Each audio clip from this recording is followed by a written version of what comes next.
Have you ever stopped to think about the forces that are propelling the next wave of commerce transformation? Well, in today's episode, I want to peel back the curtain on the future of technology with Ken Moore, and he's Mastercard's Chief Innovation Officer. And there's so many reasons I'm excited to get him on the podcast today, especially having read their Emerging Technology Trends report, which spotlighted the fusion of AI, computational prowess, and data technology that looks set to redefine commerce in the coming years.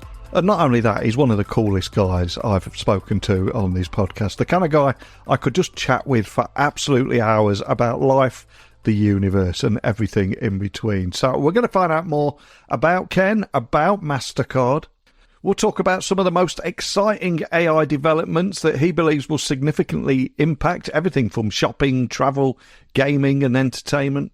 And also why the real exciting magical moment is when all these emerging technologies begin to converge. But before we get today's guest on, I need to pay the bills. We've got a huge podcast hosting fee to pay for when we're releasing 30 episodes a month. And this month I've partnered with a company called Kiteworks. Now, legacy MFT tools are dated and lack the security that today's remote workforce demands. So companies that continue relying on outdated technology, though, they put their sensitive data at risk. And in a world where digital threats evolve daily, the need for a secure, modern solution has never been more pressing. Well, enter Kiteworks, the beacon of security and efficiency in managed file transfer. And Kiteworks isn't just any MFT solution. With its FedRAMP moderate authorization awarded by the Department of Defense since 2017, Kiteworks sets a new standard for security. So please, step into the future of managed file transfer with Kiteworks. You can find out more information at kiteworks.com to get started. That's kiteworks.com to get you started today. But enough from me. Buckle up and hold on tight as I beam your ears all the way to Ireland, where Ken is waiting to share his story. So a massive warm welcome to the show, Ken. Can you tell everyone listening a little about who you are and what you do? Neil, first off, a sincere thanks for inviting me onto the series. I'm really grateful for the opportunity to have this conversation with you today. To introduce myself, my name is Ken Moore. I'm Irish, as you can probably tell from the accent, and I'm the Chief Innovation Officer at Mastercard. What do? I listened to one of your recent episodes with Adam Burden, I think from Accenture, and he talked a lot about what a Chief Innovation Officer role means to them. I suppose in many ways, it's similar for us here at Mastercard, but where Adam was broadly covering many sectors, we're much more specifically focused on the world of commerce. So to get really practical, what does it mean here? I head up an interdisciplinary team that has product managers, futurists, researchers, data scientists, and experienced designers and developers. And collectively, we're responsible for Mastercard's innovation agenda, which means trying to figure out where and anticipating changes in the world of commerce. And those changes can be driven by many things, but are frequently driven by advancements in technology or changes in end customer needs. And then working with our clients and our partners around the world to build the products and services to kind of help people, businesses, and economies thrive in that world. I think of relevance in the call today, I'm also the author of our Mastercard Signals report. So these are a set of reports that we push out quarterly, and in each issue, we take a look at some of the latest trends that are transforming our industry, so the world of commerce. So we've done recent issues, I think, on the future of payments, on commerce in the age of generative AI, which I know has been talked about ad nauseum.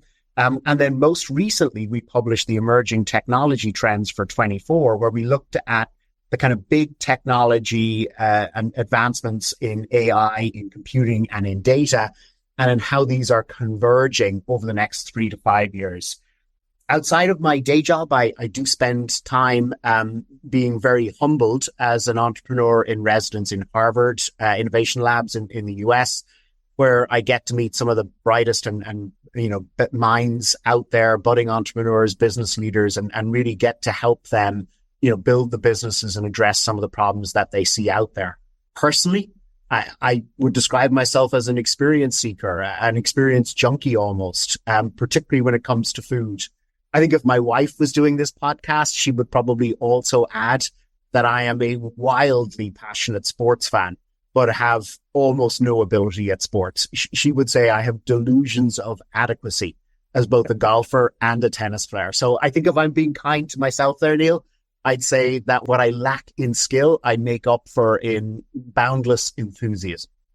You and me both. I completely get where you're coming from there. And you've beautifully set the scene for our conversation today, because you're right in the heart of so many of the technological changes and the tech trends that we're seeing right now. And as you said, Mastercard releases emerging technology trends for 2024. And your latest report explores tech trends in everything from AI, computational power, and data technology. So to begin our conversation today, can you just give us a bit of an overview of how these trends are actually converging to reshape commerce in the next 3 to 5 years? And also, of course, how you at Mastercard are maybe leveraging these insights to drive innovation in your own field, and maybe bring that to life with a few examples. And I appreciate I've thrown about 3 or 4 questions at you there right off the bat, but I had my pen and paper on, Neil. I was taking notes as you talked through that.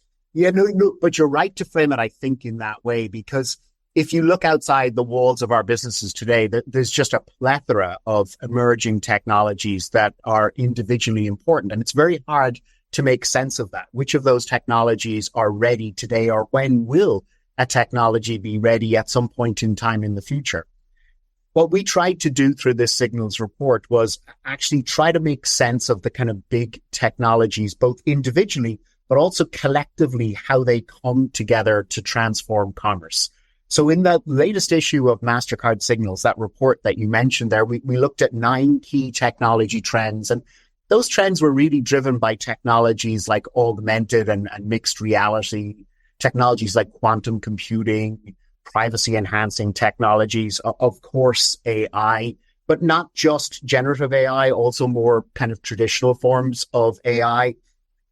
Ultra wideband communications, 5G, maybe even 6G, which is already a thing, even though we won't really see it in the world for a number of years. That tokenization, next gen chips, and other advancements in technologies. And we try to, that's a confusing world. There's a lot of acronyms, there's a lot of names there. So to kind of make it simpler to understand, we tried to group these 3 trends together into 3 areas: advancements in technologies, increases in computational power, and then technologies that help us unlock the power of data, but to do it in the right way where we build trust with consumers. Now, the importance of the report really is to say that, yes, all of these trends and all of these technologies are individually important, but perhaps more importantly, they are collectively converging and they're amplifying each other's impact. And that's why we've got the potential to reshape commerce over the next kind of 3 to 5 years. As the technologies drive commerce to be more intuitive, interactive, immersive, and indeed embedded in our daily lives. Now, you asked for some examples on how these are converging. So maybe let me give a few now, and then as we get into the conversation, I'll try to bring in a few more examples from what we see that's out there as well. So when I look at artificial intelligence and increases in computational power, I think we all understand that advancements in AI have driven the need for increased computational power itself, right? We've got technologies like high performance computing. We've got the scarcity we currently see in GPUs, so graphical processing units that are central to actually the running of those high powered artificial intelligence algorithms. Those advances in those technologies, in those compute technologies, have become pivotal to not just running the models, but also training those AI models themselves. Conversely, though, AI itself has allowed us to revolutionize computing infrastructure. So it's enabled us to design more advanced infrastructure and allowed us to optimize resource allocation. Just getting practical for a second, what does that mean? If you're a company or a business or a merchant out there, using AI and compute now allows you to reset the competitive productivity baseline that your company has when you compare it to any other company out there, right? It's probably unlikely that any new company will succeed in the world if it's not taking advantage of advancements in compute and AI, across all of its functions and its operations. And you can already see companies coming together to kind of deliver that. So you've got Amazon with NVIDIA on the next gen cloud stuff.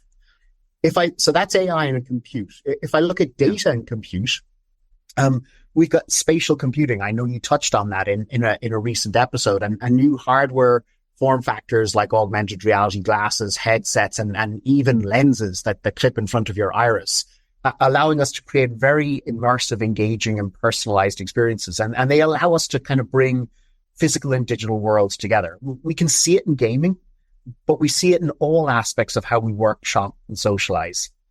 So these new data technologies like real-time analytics and privacy-enhancing technologies, just to name two, have enabled us to generate insights that allow us to create ever more personalized products, but most importantly, that allow us to do that, but in the right way.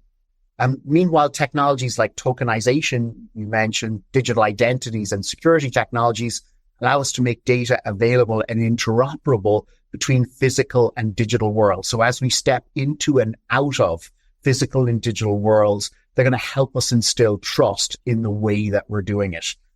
And implications of that really, I mean, I suppose at the most simple level, it's the combination of new data and compute technologies enable businesses to make much improved and data-driven decisions to personalize existing products, loyalty programs, or offers.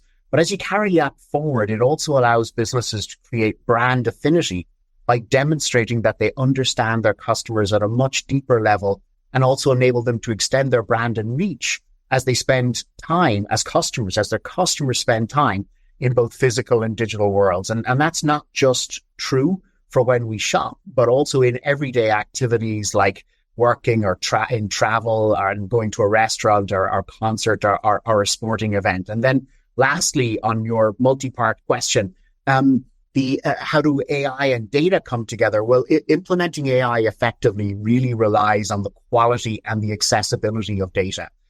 Tokenization and kind of data management practices have allowed us to enhance data integrity for AI training. But now with more sophisticated AI algorithms, we're able to analyze data, not just the structured data that's well organized in our companies, but also the unstructured data. So data like emails and conversations and data contained within chats and messagings. And we can extract its meaning and its context, and we can use that to then help improve the integrity and the utility of the algorithms themselves. So there's a convergence of the technologies where they reinforce each other. And that's going to allow us to develop more insightful tools for merchants. In 22 alone, I think 90% of all the data created out of all of a company's data is unstructured, mostly on social media, with parts of it then in emails, chats, and calls and conversations that we have with each other. So that talks to the opportunity, Neil, across that. So those are some examples of how AI, data, and compute come together and how they self-reinforce to actually really bring about this kind of evolution in the world of commerce. And you put it perfectly there, because I think I've been saying on this podcast for several years now that it's less about the emerging technologies, the next big thing, the shiny new solution that everybody's going crazy about. It's more about the convergence of them all and the real world problems that we end up solving as a result. And we mentioned AI assistants there, and I think they did have a bad rap originally because of the data problems behind the scenes. And we've all seen what happens with garbage in and garbage out. But This is changing now with AI. So how do you envision these AI assistants transforming the consumer experience now that they're improving so much right now? Yeah, I think you framed that question beautifully, because, this is something that we've been trying to do for a while, but I think the maturity of the technologies themselves, the way that they converse with you to kind of act as an assistant, maybe hasn't been as good as it needed to be. And I think that's been one of the biggest changes that we've seen through the introduction of generative AI. I saw a comparison somewhere, Neil, I can't remember the source, but it isn't mine originally, where we looked at historical kind of assistants, almost like, and they were compared to kind of walking into a library and talking to a librarian, right? And Yeah. the librarian does a bunch of things to kind of help you complete a task, a research task in this instance, versus, generative AI almost acting like a study buddy, where it engages with you to understand the outcome that you're trying to achieve. It then pulls together and aggregates all of the data from numerous sources to help you achieve that task. So if you take that analogy and you expand it here, then I think that you're right to say that over the next 3 to 4 years, generative AI assistants are likely to be a key feature across multiple aspects of the consumer experience, from shopping and assistants that help us buy products and services that we really want to buy, that are based on our needs and on our likes and on the from the brands that we really know and trust. But also as we book travel. So I go back to when I was a child, my mum and my dad had a relationship with our local travel agent, and our local travel agent knew things about us.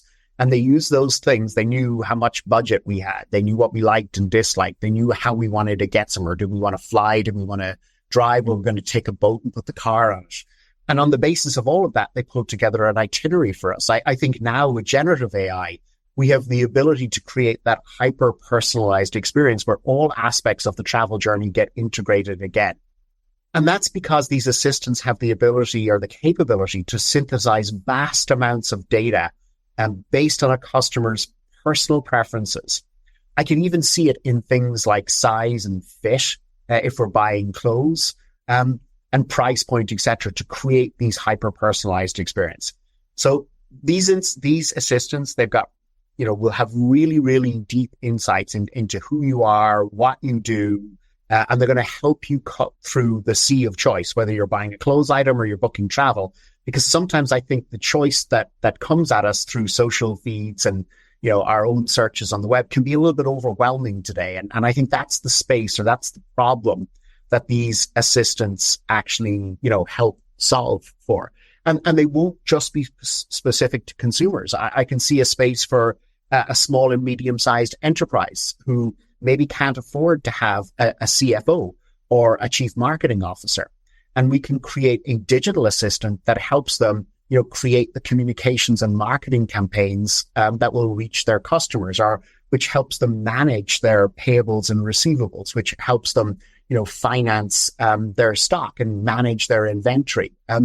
So I can see these assistants not just for consumers, but also for SMEs and others coming in over that time period. And as you said, looking back, the tech wasn't as good as it needed to be. And I do think it's genuinely excited the speed which it is improving now. And just to further bring to life everything you're talking about here, I appreciate you probably can't share too much, but is there anything you can share around how you, at Mastercard, you're integrating and enhancing these capabilities and services as a result? And also how advanced analytics might also unlock new insights for businesses and how it helps you drive innovation. Sure. Happy to. So we have over 2 decades of expertise in AI at this stage. We've always leaned in to try and make sure that we deliver safe, secure and convenient and personalized experiences. And I think with the introduction of generative AI, we have the opportunity now to make those same experiences even smarter, even safer, and even more personalized. So we've been combining generative AI with our historical strength and our traditional strength in AI, but also our expertise in data to kind of build some of the products and services that we kind of touched on there. And whilst we've some done today, we're actively building more tomorrow. But maybe let me give you a few examples on this. So over the last year, Dynamic Yield is a Mastercard company that uses AI-driven recommendations. What does Dynamic Yield do? It uses AI to personalize every step of the consumer journey. So across any channel, whether it's web or mobile apps or email or SMS or digital assistants or kiosks or in-store and more. So clients of Dynamic Yield, like McDonald's, the restaurant chain, have used it to personalize menus in 18,000 of its restaurants globally. Similarly, Dynamic Yield has worked with fabulous brands like Glasses USA and like Build with Ferguson to help them dramatically grow their revenue per user and their purchase volume overall. Now, taking that as a base, we then went one step further. And if we go back to earlier in the conversation, Neil, I talked about the conversation you have with somebody. I was a travel agent in that instance.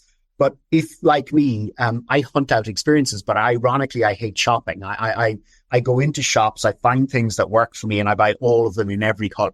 And I stick them in my wardrobe and I pull them out when I need them. And some of that is because I get frustrated in trying to find the products and services that are going to work for me for a particular event or for a particular situation. So we created and have just launched in the market a generative AI tool called Shopping Muse. And what Shopping Muse does is it's an advanced generative AI tool, and it revolutionizes how consumers search for and discover products in a retailer's digital catalog. So it's already in early pilot in the US, and we'll be rolling it out more broadly in the middle and onwards of this year. What does it do? It recreates the in-store experience that you have if you were talking to a shop assistant, where you might say something like, I'm going to a wedding. It's in the Bahamas. It'll be early in the morning. I've been asked to dress in, bright colored clothes. And on the basis of that conversation that you have with the assistant, it will pull from the merchant catalog the relevant items that you might be interested in buying. And then you can converse with it. So you can refine the search by, again, talking to it or typing to it, and it will refine the search on that basis. So it's a generative AI assistant called Shopping Muse. There's many other examples as well, Neil, but in the interest of time, I think that's one that really jumps out for me, because it's really taking and leaning into that future that we talked about, where a co-pilot or an assistant helps you perform something that can, at least for some of us, and maybe it's just me, can be a little bit confusing and a little bit difficult to kind of do today. It's incredibly exciting what you're doing here. But as the ex-IT guy and former change manager that has got many stories of what happens when things go wrong or tech teams move fast and break things, I do have to rein myself in and sometimes think about some of the risks. And with the potential increase in things like deep fakes, what are the implications for consumer trust and security, and how are you at Mastercard contributing to the development of detection tools and advocating for new regulations to combat these challenges? Because on the flip side, this is equally as important, isn't it? Oh, it really is. I mean, I think that's an incredibly important question. I mean, we know, you phrased it well, we know that ultimately trust is the currency of innovation. If consumers and businesses don't trust something new, they simply won't adopt it, right? So we have to build trust into these new experiences that we're going to create. So to give you some context here, the rise of malicious deep fakes has increased the market for detection tools and spurred new regulations. It also really emphasized the importance of establishing and maintaining data provenance, or authenticity and origin of data, and highlighted AI's role in bolstering cybersecurity responses. So practical terms, what does that mean? It means that, unfortunately, sophisticated technology comes with more sophisticated threats. Bad actors have increased the market for cybersecurity tools as a result. So global costs and lost revenue from cyber attacks are estimated to reach 10.5 trillion. That's trillion with a T by 2025. And that's not our stat. That's a stat from Cybersecurity Ventures. And we know from IBM, who measured this in 2023, that the average cost of a data breach is just under $4.5 million. So those are frightening numbers, right? Really frightening numbers. And it gives credence to the point that, when we create technology, new technology tools, they're neither good nor bad, right? So bad actors can use them to do bad things. So it's really important, therefore, that good actors lean in to use them to do good things. I think also consumers are going to increasingly seek to spend with brands that align with their values. So regulatory scrutiny in this space is absolutely inevitable. In fact, I would go so far as to say it's really desirable. And robust measures have to be taken to safeguard personal information and comply with relevant regulations, both the ones we have today and those that will emerge as, a series of regulations roll out across the world. I think good businesses really want to earn trust and they want to comply with those regulations to gain their share of the consumer wallet. So trust truly is the currency of innovation. If you don't bake security into the foundation of every product and service, then I think trust will falter and opportunities will be lost. This is something we're acutely aware of. We ensure the security, the integrity, and the trust in 143 billion transactions that we process or manage on our global network every single year. So to give you some examples then of kind of, how do we kind of go about, addressing some of those challenges? Since 2018, we've invested in excess of $7 billion into cybersecurity capabilities, and we've contributed to the launch of more than 20 cybersecurity focused startups. We assess this one always flabbergasts me. We assess the cybersecurity posture of every financial institution and of 14 million merchants every 10 days. And we leverage already a robust suite of AI models to protect consumers from fraudulent transactions. And we do that, Neil, through tools like Decision Intelligence Pro, which is a market-leading real-time AI solution that helps banks score and therefore safely process those 143 billion transactions. But we didn't stop there.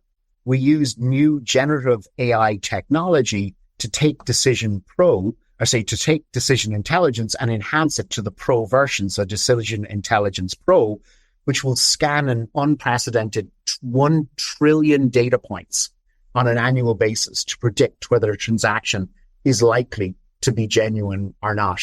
And if we put that together with other products like Safety Net and biometric authentication score, we're seeing boosts in fraud detection rates on average of 20% and as high as 300% in certain instances. So that's maybe just some examples, a very small number of examples of a larger set of products that we already have in the market today that leverage both traditional AI and generative AI.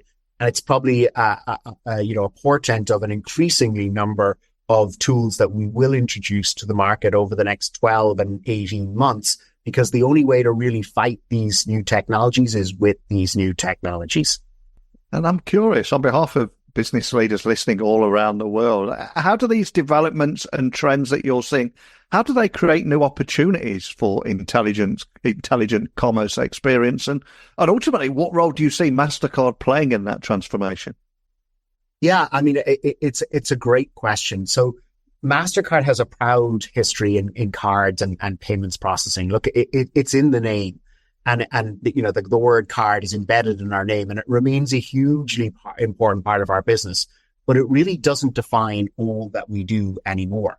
So over the last few decades, we've evolved from a cards network or a cards payment network into a much broader technology company that operates in commerce. Even if you look at our payment rails, it's not just cards today. We've got fast ACH and even blockchain-based payments included within our set of rails. But we also have massive businesses in data and services, in cybersecurity and intelligence, and indeed new networks like open banking and identity services. But we also serve a much broader set of customers. It's not just the traditional retail banks and issuers and acquirers. It's commercial banks and new merchant segments like online marketplaces and fintechs and telcos and mobile network operators and governments. So in a sentence, really, we see our role and our mission, our priority to kind of help facilitate the transfer of something that has value between that broad set of stakeholders. So traditionally, it's been a payment that we have exchanged between, businesses and consumers, or between, banks and merchants and consumers. But as we lean into this future, we think it will be broader than that. It could be data, it could be identities, it could be a broader set of assets that have value associated with them rather than exclusively, payments themselves. And indeed, that's kind of reflected in our kind of guiding vision as a company. Today, if you look at that for Mastercard, it says powering economies and empowering people and building a sustainable world where everyone matters. And I think that really encapsulates what we're trying to be and the role that we see ourselves playing in bringing forward these exciting new worlds, but in the right way, where consumers have trust in their own data, that it's used for their benefits, that it's protected, and that it's adherent to not just the laws as they exist today, but the principles behind the laws and the laws that we anticipate and regulations that we anticipate for tomorrow. I think to some degree, we're a little bit like the Henry Ford. If I'd asked people what they wanted, he would have said a faster horse, but somehow he jumped to a car. And I think that's the kind of principle that we kind of take on this one, Neil. We've got to anticipate the kind of regulations of tomorrow because we think they're a good thing and they're ultimately about creating trust. And that's something that we hugely value across our ability to exchange value through this, diverse set of stakeholders. And that's very much the role that we see ourselves playing. And what role do you see these trends playing in facilitating new standards in data handling too? And what does that mean for businesses and consumers alike? Yeah, I mean, it's interesting. I mean, let me give you the example of tokenization. Yeah. For those of your listeners that may not be familiar, tokenization is a way of making data more secure, of making assets more accessible. Think of a NFT, a non-fungible token. The clue's in the name.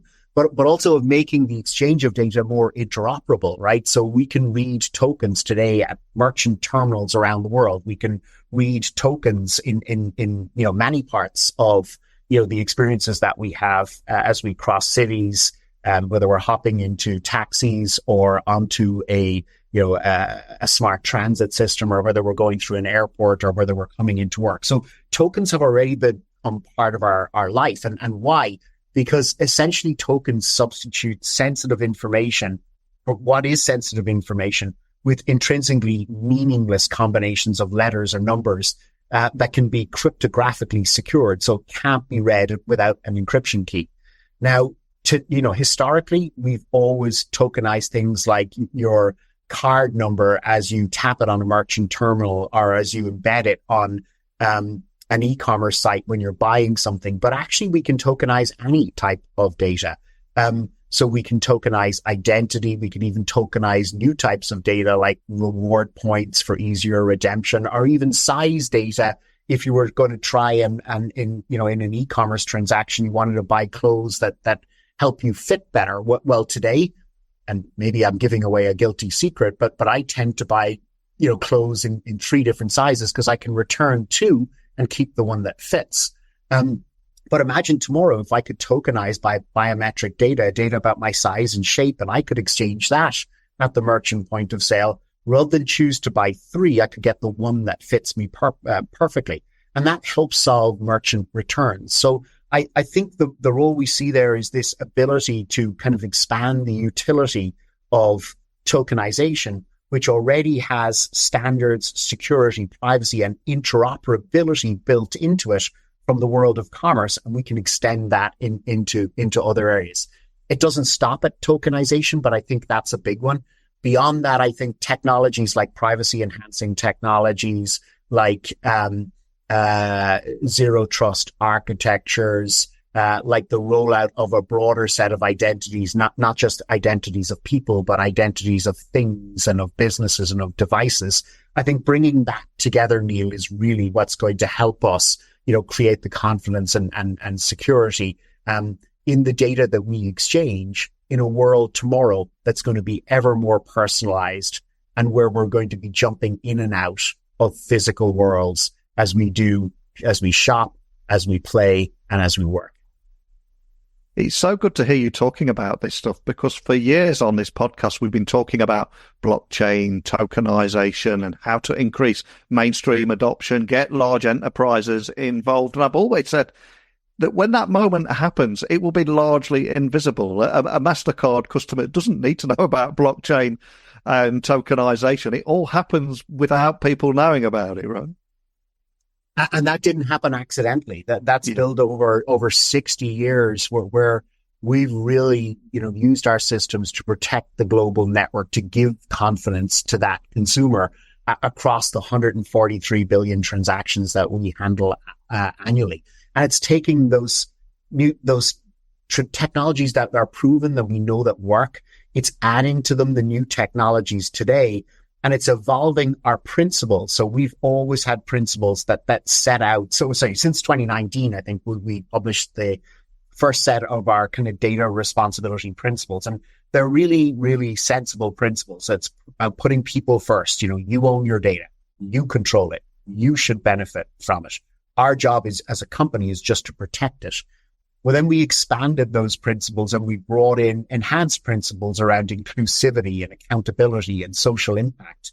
And then we started to embed privacy by design principles into it as well. So, which led us to embed multiple layers of privacy and security safeguards into the design of every one of our products and services, not just tokenization, but encryption and anonymization. And we've been building those internally, but we've also been acquiring companies to help us do that.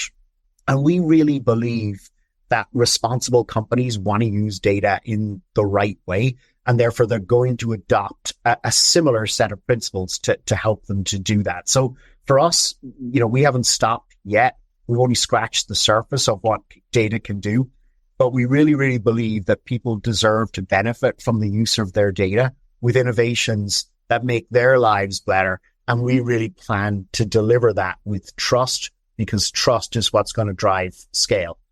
More broadly then, Neil, we do think that it's really important to work not just within Mastercard on this set of principles, but to actively engage with advocacy groups, with government organizations that are setting standards and principles in what is still an emerging set of technology. So we're very, very actively engaged outside of Mastercard with many organizations around the world to help set and evolve standards that we think are really, really important. And I think that's a beautiful moment to end our conversation today. But outside of the tech conversation, I must admit, I'm a little intrigued by you being a food lover, sports fan, a thrill seeker, someone that considers themselves a citizen of the world. So you just sound like you're an international man of mystery who has picked up a few stories along the way. And as my son is always telling me, Dad, whoever has the most stories at the end of this life wins. So with all that in mind, can you share the most intriguing story that has happened in your career? Most intriguing. Yeah, maybe one that jumps to mind, and it kind of brings together a few threads here. So you're right. I self-categorize as an experience junkie. I just love doing new things. So just before the pandemic, I was traveling in Asia, and I got a recommendation for a pop-up restaurant in the country that I was in at the time. And I decided to go with it, right? And the experience that I had there has always stayed with me. And therefore I'll share it on this podcast here. So this particular restaurant, so it was a pop-up, and therefore they were trying to do something unique and different. So they reached out to me in advance. They gave me a link and they said, listen, we'd like to help you have a very differentiated experience. Would you mind giving us some information in advance? So I thought, okay, I'm game for that. So it started off with very benign questions like, am I allergic to X and Y and Z? Then it moved from there into suggesting flavors at me, and it would give me a flavor like, orange, and everyone can imagine what orange is, and it would ask me whether I liked it or hated it, and it had a sliding scale, and there was a number of flavors like that. It then asked me a little bit more personal questions. Was I trying to gain weight or lose weight? What had I done earlier that day? Had I exercised, etc.? And I thought, I was getting ever more intrigued by all of this. But anyway, when I got to the restaurant that night, Neil, and this is the reason why I tell the story, I was so struck by how personalized the experience was to me. I didn't get given a menu. I got given this curated, personalized menu for me based on all the things that I said that I had liked and what I was trying to achieve. And it wasn't even just the food that was personalized to me. Now, this happens in pop-ups, and I've seen this done before. But as I was going through the different courses, the imagery around me and the table that I was sitting at changed, right? So for a seafood course, imagine rolling waves and a puff of salt in the air. So that's the level that they went to. And it's it was pre-pandemic. So it's whatever, 4.5, 5 years since I had that experience. It's as fresh in my mind today, Neil, as it was the day after. And I think if we were to talk again in 20 years, it would still be as fresh in my mind then as it is now. And that's because it really it spoke to me. It felt like something that was really bespoke to me, and I really, really enjoyed it. So I think that's probably the most interesting. The funniest, that's probably a beer conversation. Absolutely love it. And what a fantastic story. It does make me think just how much further along we are ahead and being able to create those experiences now. And there was a great line from the IBM chief, I think it was about 10 years ago now, and she said that the best experience that any of us have anywhere becomes the standard expectation for that future experience we expect everywhere. And it's so true, isn't it? Yeah, it really is. I think somebody else said the future happens very slowly and then all at once. Yeah. And I think if I look out there, I think the Lego bricks for the experience of tomorrow are already there at some level in the world today. We've got frictionless stores. We've got contactless devices. We've got interoperable data transition standards like tokenization. We've got ultra wideband comms. We've got 6G is already a thing. And it's, the same step level increase over 5G as 5G was over 4.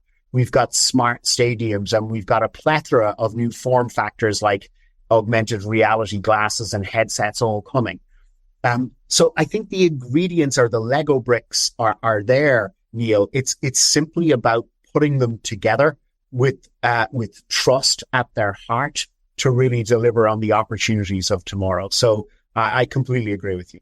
And obviously, we've covered so much in a short amount of time today, from the Mastercard Emerging Technology Trends for 2024 Signals Report and all the areas that we've delved into that. And the Mastercard website is a huge website. So where would you like to point everyone listening who maybe want to check out the report or just learn a little bit more about some of the work you're doing with technology?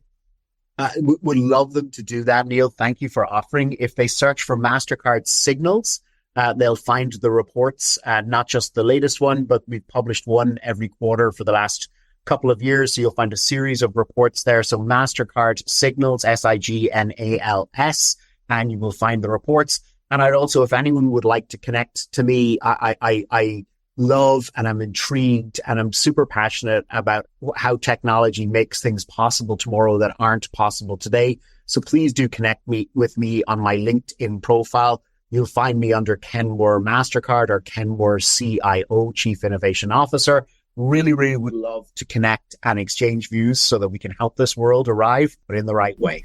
Well, as we said at the very beginning of our conversation, the real magic happens when technologies converge. And today we've learned about artificial intelligence, compute and data and trust as well. It's so important. And when all that converges, the things that you're creating here is just phenomenal. And I'd love to stay in touch with you, see how this continues to evolve, and also find out about your next big personalized experience that you may or may not encounter in the months ahead. But more than anything, just thank you for sharing your story and the insights from this report today. Neil, it was my absolute pleasure, and I'd love to have you along for that next restaurant adventure. I think it's clear that the landscape of commerce and consumer experience is on the brink of a monumental transformation. And it's powered by advancements in AI, computational technology, data innovation, all these technologies converging. And that is what helps build trust. So Ken's insights have not only showcased Mastercard's pivotal role in that evolution, but I think have also illuminated the pathway towards a future where technology creates more intelligent, secure, and engaging consumer experiences. And for everybody listening, I turn the microphone over to you. You've heard from me, you've heard from Ken. The question for you is, how do you envision these technologies shaping your daily interaction, from shopping to travelling and beyond? And how is it impacting your business, the future of your business, and how you're preparing for that future? Please share your thoughts. Join the conversation by emailing me, techblogwriter@outlook.com, Twitter, LinkedIn, Instagram, just @Neil C. Hughes. I'd love to hear your thoughts. Now, I will return again tomorrow with another guest, another topic, and I'd love to invite you once again to join me. But more than anything, Thank you for listening today, and until next time, don't be a stranger.